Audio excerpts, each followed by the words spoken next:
Students, today I am going to start new chapter and it is vectors. So, vector is the new chapter.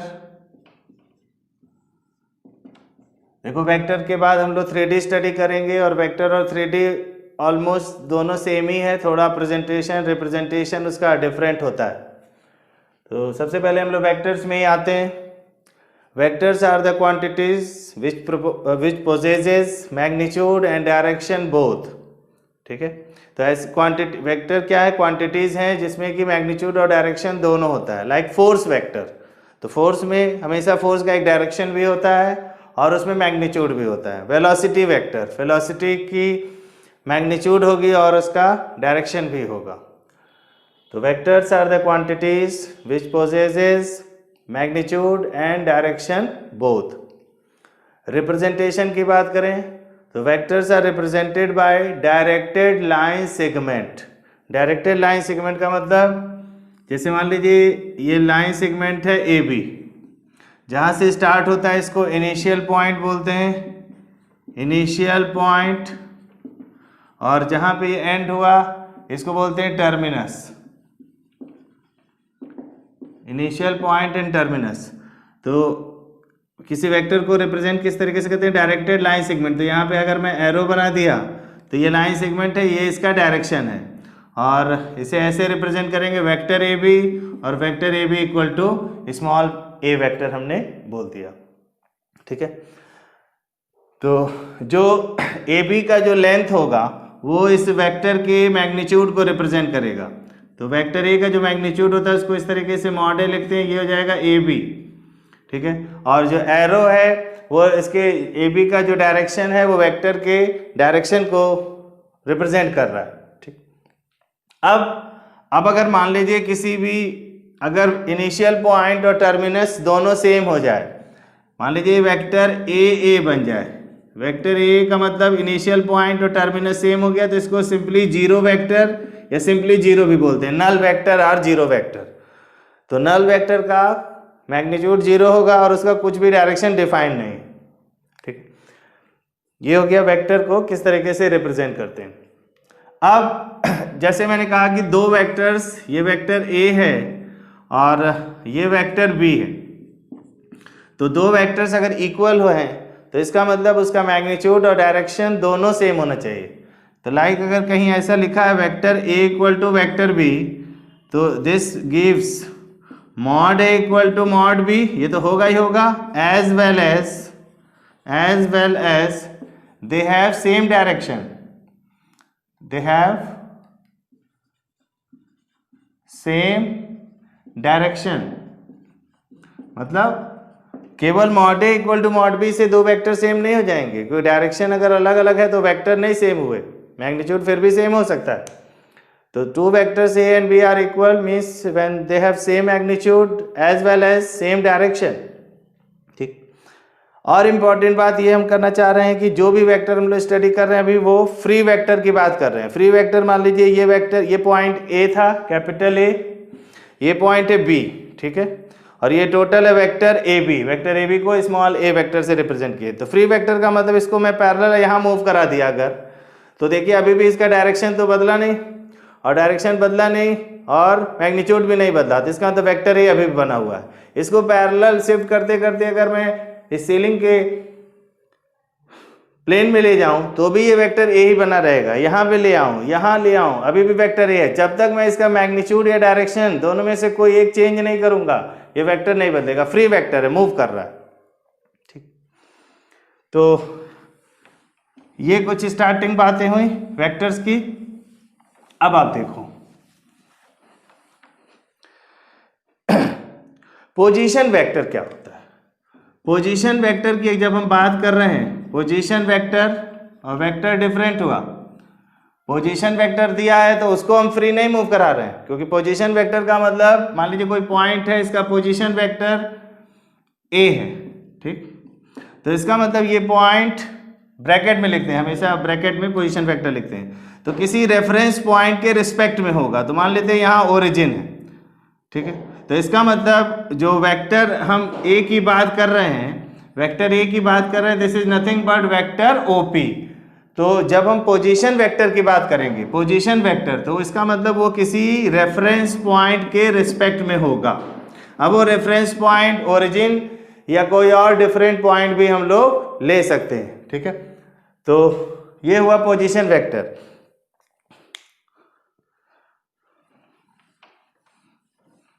इसके बाद मैं vector addition पर आ रहा हूं। पहले वेक्टर एडिशन, वेक्टर एडिशन से पहले एक दो छोटी चीजें और देख लेते हैं। सबसे पहले देखते हैं यूनिट वेक्टर। यूनिट वेक्टर, देखिए यूनिट वेक्टर क्या हुआ, किसी भी कोई भी ये वेक्टर ए है, ठीक है, ये इसी के डायरेक्शन में अगर मैं वन लेंथ का वेक्टर ले लूँ, ये जो यहाँ पर लिखा है ये वन लेंथ का वेक्टर है, ठीक है।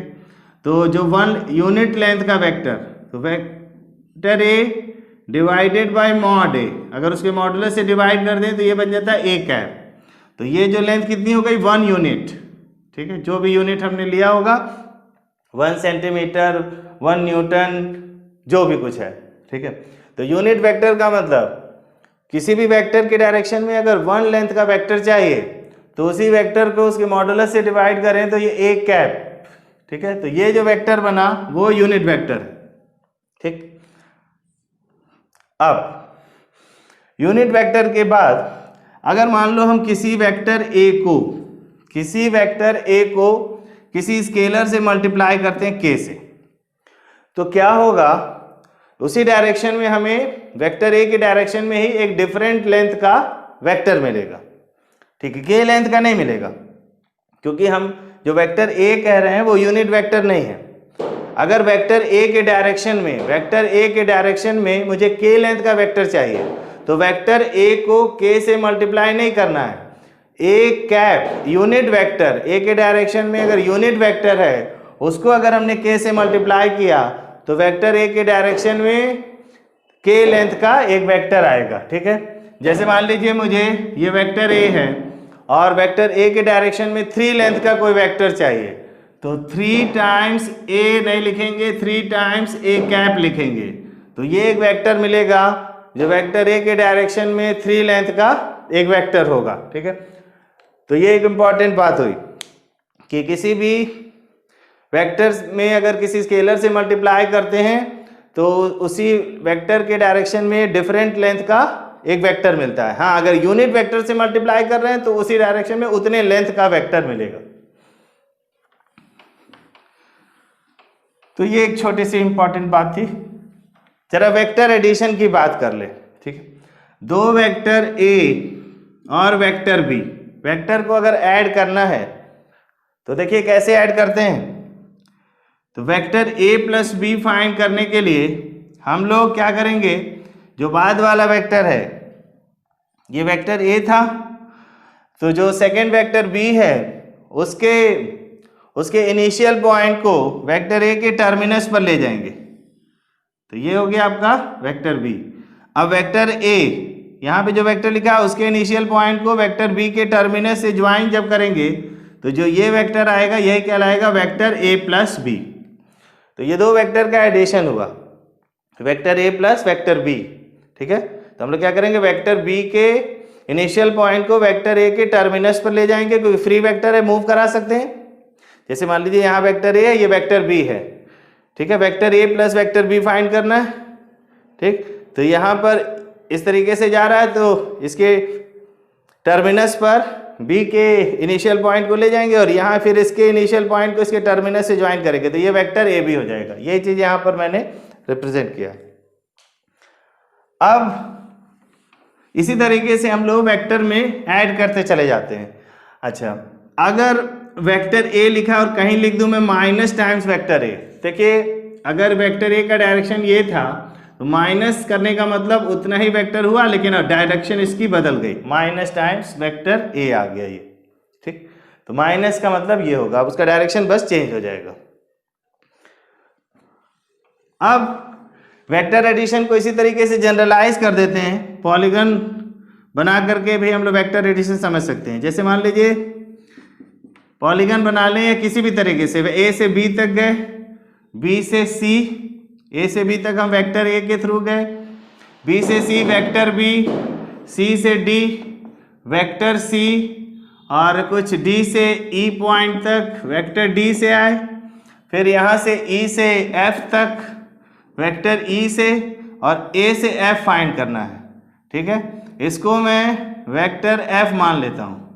तो वेक्टर एफ हमें देखिए वेक्टर ए एफ फाइंड करना है। ए एफ का मतलब वेक्टर एफ है मान लीजिए, तो इसका मतलब हमें ए से एफ तक पहुंचना है, उसके पाथ देखने हैं। और पाथ क्या होगा, अलोंग द वेक्टर्स हम मूव कर सकते हैं कहीं से भी, कोई प्रॉब्लम नहीं। तो एक तरीका हुआ ए से हम वेक्टर बी तक, ए से बी तक जाएं, प्लस बी से सी, प्लस सी से डी, प्लस डी से ई, और लास्ट में ई से लेके एफ तक पहुंचे। So this is vector A plus vector B plus vector C plus vector D plus vector E. तो ये वेक्टर एफ हो गया। तो अलोंग द वेक्टर हम मूव कर सकते हैं। इसी तरीके से कुछ और देखिए, मान लीजिए मुझे वेक्टर डी बी कैलकुलेट करना है। Suppose we have to find vector D B. तो डी से बी तक पहुंचने के पाथ ढूंढने हैं। अलोंग द वेक्टर हम कैसे भी मूव कर ले वही आंसर आएगा। एक तरीका हम डी से सी जाएं, सी से बी जाएं। तो डी से सी और प्लस सी से बी। आइए डी सी, जब सी डी लिखे हैं, सी डी वैक्टर को हमने लिखा है सी वेक्टर, तो डी सी हो जाएगा माइनस ऑफ सी, और सी बी हो जाएगा माइनस ऑफ बी। तो ये वेक्टर आ गया, डी बी वेक्टर आ गया माइनस सी माइनस बी। और तरीका, हमें डी बी जाना था, तो एक तरीका ये होता है हम डी से एफ गए और एफ से फिर बी आ गए, फिर वही आंसर आएगा। तो डी बी को मैं ऐसे भी लिख सकता हूं डी एफ, ठीक है, D F plus F B, ठीक, D F plus F B. अब बात आई कि एफ बी वैक्टर तो हमें मालूम ही नहीं है, तो फिर यहां पर इसी के एडिशन का ही फॉर्मूला हमें लेना पड़ेगा। ठीक है, तो डी बी वैक्टर के लिए दूसरा पाथ, हम ये वैक्टर तो हमें मालूम नहीं है, तो बेटर है हम फिर इधर से ही आए, डी से E, vector D E plus E F, ठीक है, वेक्टर ई एफ और प्लस एफ ए और plus A B, F A और प्लस ए बी। तो हमें डी से लेके बी तक पहुंच गए, यहाँ डी और यहाँ पे लास्ट में बी तक पहुंचे।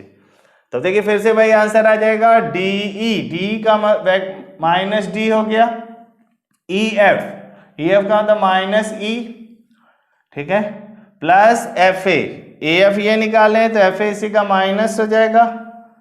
ठीक है, तो ये रिक्वायर्ड वेक्टर हमारा कैलकुलेट हो जाएगा, D E plus E F, sorry D E plus E F, ये प्लस में ही रहेगा क्योंकि अब ये वाला डायरेक्शन हमने यही वेक्टर लिया था। और यहाँ पर जब एफ ए हुआ, ए एफ ये वेक्टर है, तो एफ ए हो जाएगा टोटल का माइनस, तो माइनस ए माइनस बी माइनस सी माइनस डी माइनस ई। तो वेक्टर में इस तरीके से ये कैंसिलेशन इस तरीके से कर सकते हैं, दोनों कैंसिल हो जाएंगे, तो ये आ जाएगा माइनस ए माइनस बी माइनस सी। तो वेक्टर डी बी हो जाएगा माइनस ए माइनस बी माइनस सी।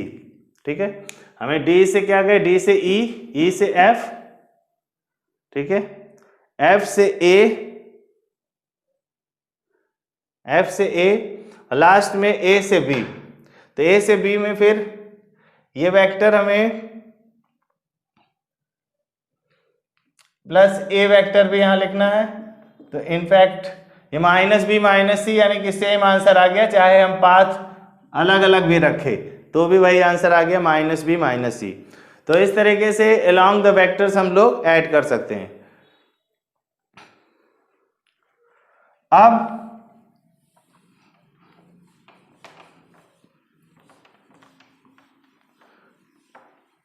कुछ और बेसिक पॉइंट्स पर मैं आता हूं। देखिए वेक्टर के केस में parallel or collinear vector, collinear vectors, parallel or collinear vectors दोनों सेम ही चीज होता है। ठीक है, वेक्टर के केस में कैसे, जैसे मान लीजिए वेक्टर ए है और ये वेक्टर बी, दिख रहा है दोनों पैरेलल हैं, और अभी मैंने बोला था कि हम फ्री इसको मूव करा सकते हैं। तो मैं चाहूँ तो वेक्टर ए को, जैसे वेक्टर बी यहाँ पड़ा हुआ है, तो वेक्टर ए को इसके डायरेक्शन में ला के, ऐसे फ्री वेक्टर है तो ऐसे ला के रख सकता हूँ, तो क्या हो गया, कोलिनियर हो गए। तो वेक्टर के केस में पैरेलल और कोलिनियर वेक्टर्स दोनों चीज सेम ही है। तो दो वेक्टर्स अगर पैरेलल या कोलिनियर हैं, वेक्टर ए यहाँ लिख दें नॉन जीरो, ठीक है, non zero vectors A and B are collinear और पैरेलल वेक्टर्स, ठीक। कब होगा, if and only vector A equal to lambda times vector B, lambda belongs to real number. Scalar का मतलब हम रियल क्वांटिटी की बात कर रहे हैं। अब देखिए लैम्डा अगर पॉजिटिव हो गया तो ये दोनों लाइक वेक्टर कहलाते हैं। लैम्डा अगर पॉजिटिव है then A and B, vector A and B are said to be like vectors, ठीक। तो लाइक वेक्टर्स का मतलब दे हैव सेम डायरेक्शन, ये वेक्टर ए और ये वेक्टर बी, ठीक है। अनलाइक वेक्टर्स, अगर लैम्डा नेगेटिव हो गया तो vector A equal to lambda times vector B में अगर लैम्डा नेगेटिव हो गया तो इसको अनलाइक वेक्टर्स बोलते हैं। अनलाइक वेक्टर्स का मतलब दे हैव डिफरेंट डायरेक्शन। अगर ये वेक्टर ए हुआ तो इधर की तरफ गए, ये माइनस वेक्टर, ये वेक्टर बी हुआ, तो जब भी ए और बी में रिलेशन आएगा उसमें लैम्डा क्या होगा, निगेटिव आ जाएगा। तो इसे पैरेलल और कोलिनियर वेक्टर की बात हो गई। अब जब हमने देखिए अब मैं ऑर्थोगोनल ट्रायड्स की बात कर लेता हूं। ऑर्थोगोनल ट्रायड्स, ठीक, इसकी बात कर लेते हैं। ऑर्थोगोनल ट्रायड्स क्या होते हैं, देखिए जो 3 डायमेंशनल कोऑर्डिनेट प्लेन होगा, ओ एक्स, ये वाई और ये जेड, ये 3D है, जैसे कॉर्नर है मान लीजिए, तो एक X axis, Y axis, Z axis. तो एक्स एक्सिस के अलॉन्ग जो यूनिट वेक्टर होता है इसे आई कैप से रिप्रेजेंट करते हैं, ठीक है। और वाई एक्सिस के अलॉन्ग जो यूनिट वेक्टर है जे कैप, और जेड एक्सिस के अलॉन्ग यूनिट वेक्टर के कैप। तो ये तीनों वेक्टर आपस में क्या है, परपेंडिकुलर है। इनके बीच में एंगल कितना है, 90 डिग्री, और मैग्नीट्यूड कितना है, तीनों का मैग्नीट्यूड 1 है, क्योंकि इन्हीं को ऑर्थोगोनल ट्रायड्स बोलते हैं। तो I cap, J cap, K cap are known as orthogonal triads. I cap क्या है, एक्स एक्सिस के अलॉन्ग यूनिट वेक्टर है। जे कैप क्या है, वाई एक्सिस के अलॉन्ग यूनिट वेक्टर है। और के कैप क्या है, जेड एक्सिस के अलॉन्ग यूनिट वेक्टर है। तो इसी को ऑर्थोगोनल ट्रायड्स बोलते हैं। बाद में इसकी हम लोग अभी इसका यूज करेंगे, ठीक। कुछ और पॉइंट्स पर पहले मैं आता हूं। अब देखिए, मान लीजिए किसी ए पॉइंट है, इसका पोजीशन वेक्टर दिया है स्मॉल ए, पीवी का मतलब पोजीशन वेक्टर। तो डेफिनेटली किसी रेफरेंस पॉइंट के रिस्पेक्ट में दिया होगा, तो मान लेते हैं ओरिजिन ही रेफरेंस पॉइंट है। और बी पॉइंट है, इसका पोजीशन वेक्टर, जब भी हम ब्रैकेट में इस तरह से लिखेंगे तो इसका मतलब पोजीशन वेक्टर की बात कर रहे हैं। तो बी पॉइंट है, इसका पोजीशन वेक्टर बी दिया है। तो ऑब्वियसली जब पोजीशन वेक्टर की बात हम 2 पॉइंट के लिए किए हैं तो रेफरेंस पॉइंट दोनों का हम सेम ही रखेंगे। तो ये हो गया वेक्टर बी। तो इसका मतलब वेक्टर ओ ए दिया है स्मॉल ए, और वेक्टर ओ बी दिया है स्मॉल बी। अब अगर हम वेक्टर ए बी पूछ रहा है, ए से बी तक पहुंचना है, तो फिर वेक्टर एडिशन लगाएंगे। ए से बी तक पहुंचना है तो पहले मैं ए से ओ आऊं, ए से ओ, और फिर ओ से बी चला जाऊं, तो ए से बी पहुंच गया। ए ओ वेक्टर लेंगे तो ये आ जाएगा माइनस ए, और प्लस ओ बी वेक्टर लेंगे बी, तो ये आ गया vector B minus vector A. तो ये ध्यान रखिएगा, अगर 2 पॉइंट हमें ए और बी पता है, ए का पोजीशन वेक्टर स्मॉल ए और बी का position vector small B, position vector, तो वेक्टर ए बी क्या होगा, position vector of B minus position vector of A. तो ये आया कैसे, वेक्टर एडिशन से आया, ठीक है, वेक्टर एडिशन से आया ये। तो वेक्टर ए बी कितना हो गया, position vector of B minus position vector of A. अब इसी में मैं आगे बढ़ रहा हूं। अब मान लीजिए 2 वेक्टर हैं, इंपॉर्टेंट पॉइंट ये बता रहे हैं। फिर उसके बाद हम लोग लीनियरली डिपेंडेंट और इंडिपेंडेंट वेक्टर्स पे आएंगे। देखिए, if non zero vectors A and B, non zero vectors A and B, ठीक है।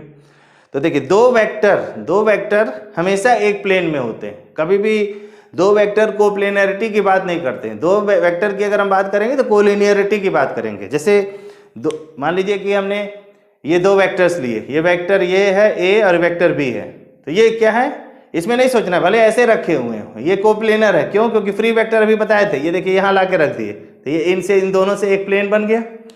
तो दो वेक्टर हमेशा एक प्लेन में होते हैं, ठीक, वो नहीं सोचना है। जब तीन वेक्टर आएंगे तब हम बात करेंगे कोप्लेनरिटी की। तो दो वेक्टर के लिए हमेशा कोलिनियरिटी की बात होती है कि एक ही लाइन में है या नहीं है। तो इसमें if A and B are non zero vectors then any vector, बहुत इंपॉर्टेंट पॉइंट है ये। If A and B are non zero vectors then any vector in the plane of vector A and vector B can be represented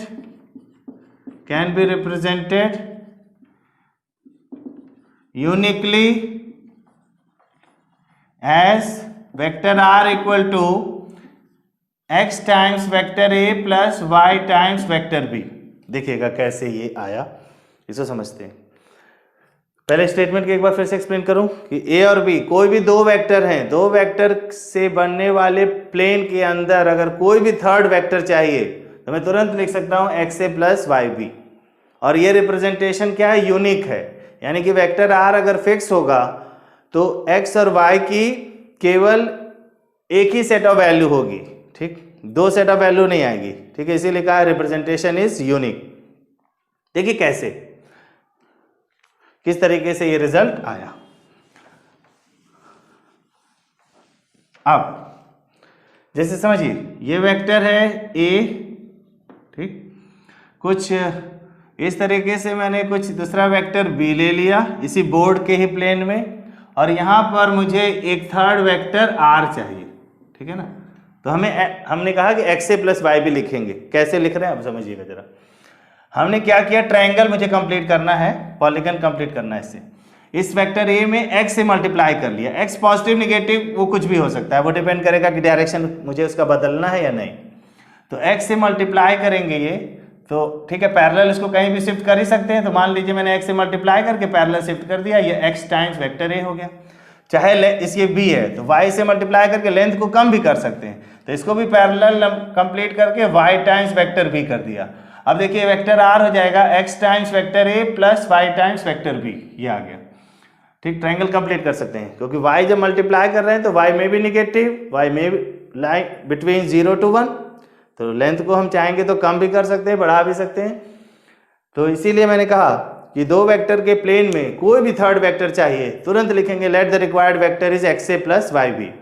और अब ये representation क्या होगा, unique होगा। यानी कि अगर मैं r की वैल्यू फिक्स रख रहा हूं तो x और y की एक ही सेट ऑफ वैल्यू आएगी। कैसे प्रूव करेंगे, कॉन्ट्रडिक्शन से प्रूव करते हैं। मान लेते हैं r के लिए दूसरी वैल्यू आ गई x dash a plus y dash b, ठीक है। अब ये दोनों इक्वल हैं तो राइट हैंड साइड भी इक्वेट कर सकते हैं।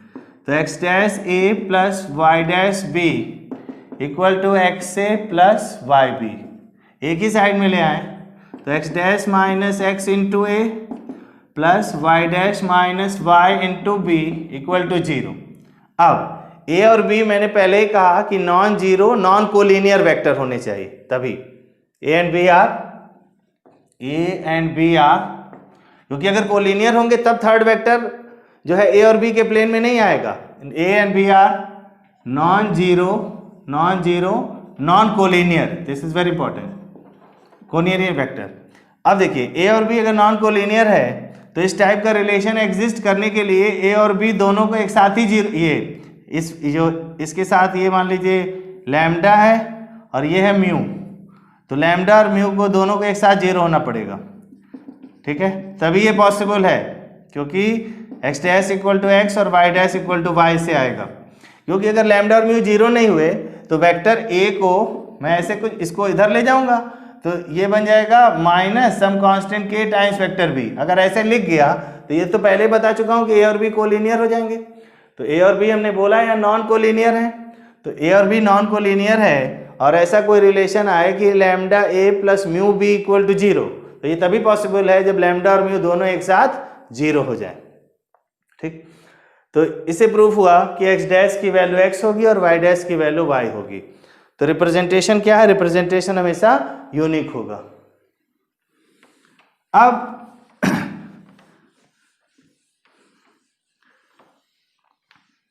यहीं पर हम तीन वेक्टर की बात कर लें।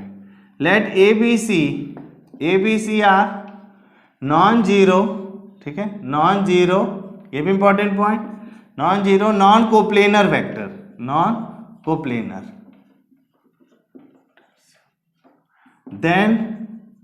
then any vector r, then any vector r can be uniquely represented as xa plus yb और plus z times c।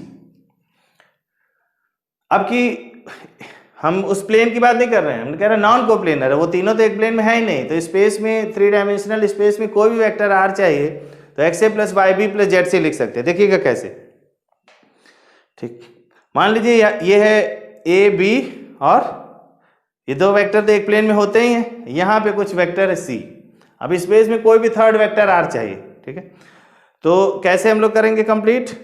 ये एक्से और वाई बी करके, ठीक है, लेंथ इसकी चेंज कर लेंगे और जो वेक्टर आर चाहिए और यहाँ पे वेक्टर सी है, ठीक है, तो एक्से प्लस वाई बी, ठीक है, और इसे Z C, X A plus Y B plus Z C multiply कर एक्से प्लस वाई बी और सी को भी इधर ही लाएंगे।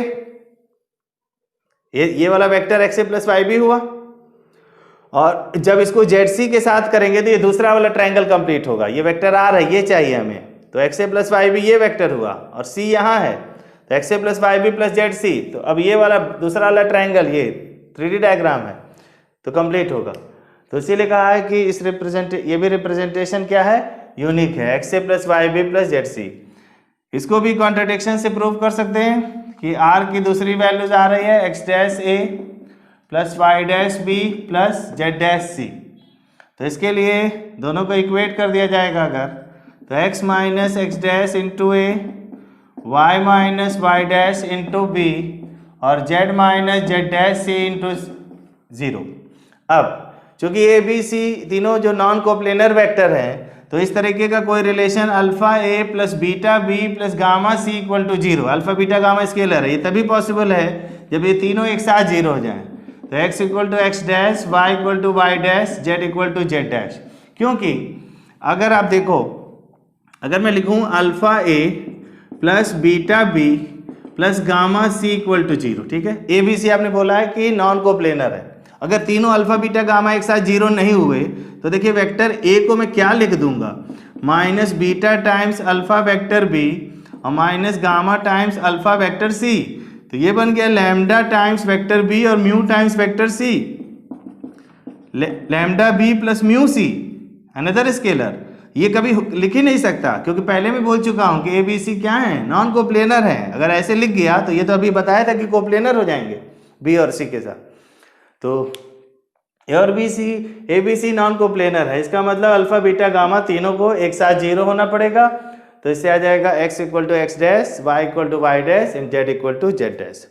तो ये दो इंपॉर्टेंट जो लास्ट में स्टेटमेंट मैंने दिया, पहला था कि ए और बी अगर non collinear, non zero non collinear vector हैं तो वेक्टर ए और बी के प्लेन में कोई भी थर्ड वेक्टर हम एज्यूम कर सकते हैं X A plus Y B. X और वाई की वैल्यू किसी अदर कंडीशन से हमको मिलेगी, वो अलग बात है, क्वेश्चन में जैसा भी इंफॉर्मेशन प्रोवाइडेड होगा।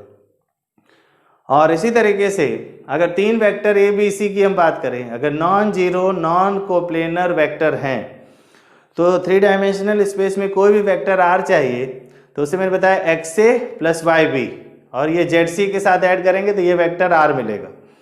तो उसे लिख सकते हैं X A plus Y B plus Z C, और ये दोनों रिप्रेजेंटेशन क्या है? यूनिक है। यूनिक का मतलब आर की वैल्यू, आर की किसी पर्टिकुलर वेक्टर के लिए एक्स वाई जेड की एक ही सेट ऑफ वैल्यू आएगी, एक से अधिक सेट ऑफ वैल्यूज नहीं आएगी।